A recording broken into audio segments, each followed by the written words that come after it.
세계에서 가장 부유한 나라가 바다 위에 세계 지도를 그렸습니다. 브래드 피트가 섬을 샀고 데이비드 베컴이 별장을 지었죠. F1의 전설 미하엘 슈마허는 은퇴 선물로 섬 하나를 통째로 받았습니다. 그런데 지금 그 꿈의 섬들은 텅텅 비어 있어요. 아니, 비어 있는 정도가 아닙니다. 바다가 그 섬들을 다시 삼키고 있거든요. 50조 원을 쏟아붓고도 망할 수 있다는 걸 두바이가 증명해 버렸습니다. 자, 이 이야기를 제대로 이해하려면 먼저 두바이라는 도시를 알아야 해요. 50년 전만 해도 두바이는 그냥 사막 한가운데 있는 작은 어촌 마을이었습니다. 낙타 타고 다니던 동네였죠. 그런데 땅을 파보니까 석유가 나왔어요. 검은 황금이 터진 겁니다. 그때부터 모든 게 달라졌죠. 하지만 두바이의 왕족들은 영리했습니다. 석유가 영원하지 않다는 걸 알았거든요.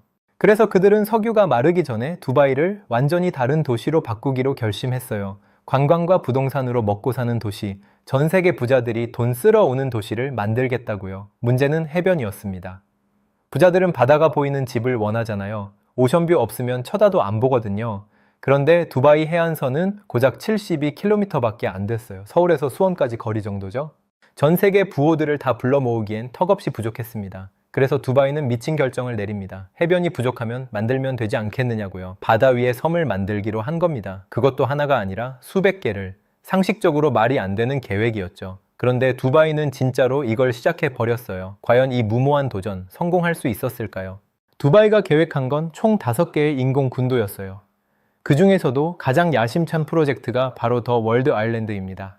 이름 그대로 바다 위에 세계 지도를 그리는 거예요. 상상해 보세요. 하늘에서 내려다보면 260개의 작은 섬들이 모여서 유럽, 아시아, 아프리카, 아메리카 대륙의 모양을 만듭니다. 프랑스 섬에서는 와인을 마시고 일본 섬에서는 새우씨를 먹고 호주 섬에서는 서핑을 하는 거죠. 비행기 12시간 타지 않아도 전 세계를 여행하는 느낌. 이게 두바이가 그린 꿈이었습니다. 그런데 이 꿈을 실현하려면 엄청난 문제를 해결해야 했어요. 도대체 바다 위에 어떻게 섬을 만든다는 거죠. 여기서 첫 번째 아이러니가 등장합니다. 두바이 주변은 사막이에요. 모래가 넘쳐나죠. 눈 돌리는 곳마다 모래밭이에요. 그런데 웃기게도 사막의 모래로는 섬을 만들 수가 없었습니다. 왜냐고요? 사막 모래는 수천 년 동안 바람에 깎이고 깎여서 알갱이가 너무 둥글고 곱거든요. 마치 베이비 파우더 같아요. 이런 모래를 바다에 부으면 어떻게 될까요? 그냥 스르륵 흩어져 버립니다. 물에 밀가루 푸는 것처럼요. 그래서 건설사들은 엉뚱한 곳을 파기 시작했어요. 바로 바다 밑바닥이요. 페르시아 만해저에서 모래를 퍼 올려서 섬의 형태로 쌓아 올린 겁니다. 바닷속 모래는 각져 있어서 서로 맞물리거든요. 레고 블록처럼 착착 붙는 거죠. 얼마나 팠냐고요? 지구를 3바퀴 돌 수 있는 양이에요. 상상이 안 되시죠? 저도 안 됩니다. 네덜란드의 전문 회사들이 이 작업을 맡았어요. 밤낮 없이 거대한 준설선이 바다 밑을 파헤쳤죠. 5년 동안 쉬지 않고요. 그리고 마침내 드디어 모든 섬의 형태가 완성됐습니다. 하늘에서 보면 정말로 세계 지도처럼 보였어요. 두바이는 환호했습니다. 전 세계 언론이 이 기적 같은 프로젝트를 앞다퉈 보도했죠. 불가능을 가능으로 만든 두바이. 이제 남은 건 전 세계 부자들을 불러 모으는 일뿐이었습니다. 그런데 여기서 정말 재미있는 이야기들이 시작돼요. F1의 황제 미하엘 슈마허, 역대 최고의 레이서로 불리는 전설이죠. 그가 은퇴를 선언했을 때 두바이 왕세자가 깜짝 선물을 준비했어요. 뭐였을까요? 더 월드 아일랜드의 섬 하나를 통째로 선물한 겁니다. 남극 대륙 구역에 있는 그린란드라는 이름의 섬이었어요. 당시 시가로 약 100억 원 정도. 은퇴 선물로 롤렉스 받는 것도 대단한데 이 사람은 섬을 받았습니다. 역사상 은퇴 선물로 섬을 받은 사람은 슈마허가 처음이자 마지막이에요. 할리우드 스타들도 줄을 섰습니다. 브래드 피트와 안젤리나 졸리 부부도 섬을 샀어요. 에티오피아 모양의 섬이었다고 하죠. 그런데 둘이 이혼한 후 그 섬이 어떻게 됐는지는 아무도 몰라요. 아마 변호사들끼리 싸우고 있겠죠. 데이비드 베컴 부부는 팜 주메일의 초호화 별장을 지었고요. 인도의 슈퍼스타 샤룩칸도 여기에 집을 샀습니다. 섬 하나 가격이 얼마였냐고요? 작은 섬이 수백억 원, 큰 섬은 수천억 원에 팔렸어요. 서울 아파트 한 채 가격이 아니라 아파트 한 동 가격이죠. 그런데 사람들이 줄을 서서 샀습니다. 전체 섬의 70%가 순식간에 팔려나갔어요. 모든 게 완벽해 보였죠. 두바이의 압도적 승리인 것 같았습니다. 드디어 인간이 자연을 이긴 건가? 모두가 그렇게 생각했어요. 그런데 바로 그때 지구 반대편에서 폭탄이 터집니다. 그리고 이 폭탄은 두바이의 꿈을 산산조각 내버렸어요. 미국 월스트리트에서 시작된 금융위기가 전 세계를 덮쳤습니다. 리먼 브라더스가 하루아침에 파산했어요. 150년 역사의 투자은행이 먼지처럼 사라진 거죠. 주식시장이 폭락하고 부동산 거품이 터지고 은행들이 도미노처럼 쓰러졌습니다. 그런데 이 위기가 유독 두바이에 치명적이었던 이유가 있어요. 당시 두바이 경제는 마치 외다리 위에 서 있는 것 같았거든요. 그 외다리가 바로 부동산이었습니다. 외국인 투자자들이 썰물처럼 빠져나갔어요. 그러자 부동산 가격이 반토막이 났습니다. 아니, 반토막도 아니에요. 60% 가까이 폭락했어요. 어제까지 1,000억 원 하던 섬이 오늘은 400억 원이 된 거죠. 더 월드 아일랜드의 섬을 산 투자자들은 패닉에 빠졌습니다. 섬 위에 호텔과 리조트를 지으려던 계획이 전부 중단됐어요. 건설 자금이 끊겼거든요. 수백억 원을 주고 산 섬이 하루아침에 쓸모없는 모래더미가 된 겁니다. 여기서 정말 가슴 아픈 이야기가 하나 있어요. 사피 쿠라시라는 영국 사업가가 있었습니다. 이 사람 꽤 성공한 부동산 개발업자였어요. 그는 더 월드 아일랜드에서 영국 모양의 섬을 약 600억 원에 샀습니다. 그의 꿈은 거창했어요. 아일랜드 테마의 초호화 리조트를 만들 계획이었죠. 거인의 두 길이라고 아세요. 북아일랜드에 있는 유명한 자연유산인데 육각형 돌기둥이 수만 개 솟아있는 절경이에요. 이걸 섬에 그대로 재현하려고 했습니다. 그런데 금융위기가 터지면서 돈줄이 막혀버렸어요. 대출받기로 한 은행들이 전부 손을 뗐습니다. 약속한 돈을 지급하지 못하게 됐고 문제가 생겼어요. 두바이에서는 수표가 부도나면 감옥에 갑니다. 한국과 법이 달라요. 쿠라시는 체포됐습니다. 그는 감옥에서 2년 반을 보냈어요. 단식 투쟁도 했습니다. 나중에 항소심에서 무죄 판결을 받고 풀려났지만 그 사이 모든 걸 잃었죠. 꿈의 섬을 사려다가 인생이 송두리째 무너진 겁니다. 개발사 나크힐도 빚더미에 올라앉았어요. 수십억 달러요. 우리 돈으로 수조 원입니다. 파산 직전까지 몰렸다가 같은 아랍에미리트의 부자 형제뻘인 아부다비가 긴급 수혈을 해서 겨우 살아났죠.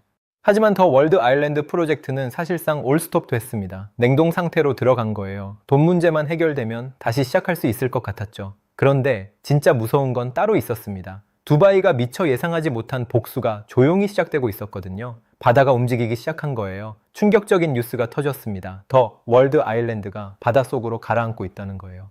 펭귄 마린이라는 해양 운송 회사가 이걸 처음 발견했어요. 이 회사는 섬들 사이를 오가는 배를 운영했거든요. 손님들 태우고 섬 구경시켜주는 일을 했죠. 안전을 위해 정기적으로 수심을 측정했는데 이상한 일이 벌어졌습니다. 섬과 섬 사이 수로가 점점 얕아지고 있었어요. 이게 무슨 뜻이냐면요. 섬을 이루고 있던 모래가 다시 바다 밑으로 돌아가고 있다는 겁니다. 생각해 보세요. 그 모래는 원래 어디 있었죠? 바다 밑바닥이요. 거기서 억지로 퍼 올린 거잖아요. 그런데 모래 입장에서는 어떨까요? 원래 자기 자리로 돌아가려고 하는 거예요. 물이 조금씩 모래를 씻어내리고 있었던 겁니다. 국제우주정거장에서 찍은 위성사진이 증거였어요. 섬들의 윤곽이 흐려지고 있었습니다. 경계선이 뭉개지고 수로가 막히고 있었어요. 마치 해변에 쌓은 모래성이 파도에 씻겨 내려가는 것처럼요. 50조 원짜리 모래성이 무너지고 있었던 겁니다. 나크힐은 강력히 부인했어요. 말도 안 되는 소리라고요. 펭귄 마린을 상대로 소송까지 걸었고 재판에서 이겼죠. 하지만 진실이 법정에서 사라지는 건 아니잖아요. 위성사진은 거짓말을 하지 않으니까요. 그런데 침식 문제는 빙산의 일각이었어요. 더 역겨운 문제가 있었습니다. 말 그대로 역겨운 문제요. 섬을 파도로부터 보호하려면 방파제가 필요하잖아요. 그래서 섬 주변에 거대한 돌벽을 쌓았어요. 높이가 2m 정도 됐죠. 근데 이게 예상치 못한 부작용을 일으켰습니다. 방파제가 파도만 막은 게 아니라 물의 흐름까지 막아버린 거예요. 바닷물이 순환을 못하게 된 거죠. 물이 순환하지 않으면 어떻게 될까요? 썩습니다. 특히 두바이처럼 여름 기온이 45, 도까지 치솟는 곳에서는요. 고인물에 박테리아가 번식하고 녹조가 끼고 악취가 진동하기 시작했어요. 실제로 팜 주메일에 사는 주민들 인터뷰를 보면 이런 말이 나와요. 창문을 열면 썩은 계란 냄새가 난다고요. 수백억 원짜리 오션뷰 빌라에서 썩은 물 냄새를 맡아야 하는 아이러니. 이게 더 월드 아일랜드의 현실이 됐습니다. 환경 문제는 여기서 끝이 아니에요. 바다 밑바닥을 파헤치면서 페르시아만의 생태계가 완전히 망가졌거든요. 굴서식지가 통째로 묻혀버렸고 산호초는 회복 불가능한 피해를 입었습니다. 물고기들이 떠났어요. 한때 풍요로웠던 어장이 죽음의 바다가 된 거죠. 인간이 자연을 이기려 했지만 자연은 그렇게 만만하지 않았습니다.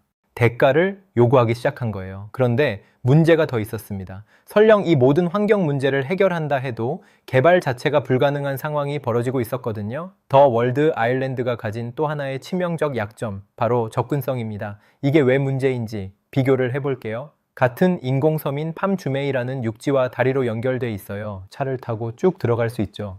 그래서 실제로 사람들이 살고 호텔도 영업하고 레스토랑도 북적입니다. 그나마 성공한 케이스예요. 그런데 더 월드 아일랜드는요, 해안에서 4km 떨어져 있는데 연결된 도로가 없어요. 다리가 없습니다. 오직 배로만 갈 수 있어요. 이게 왜 치명적이냐고요.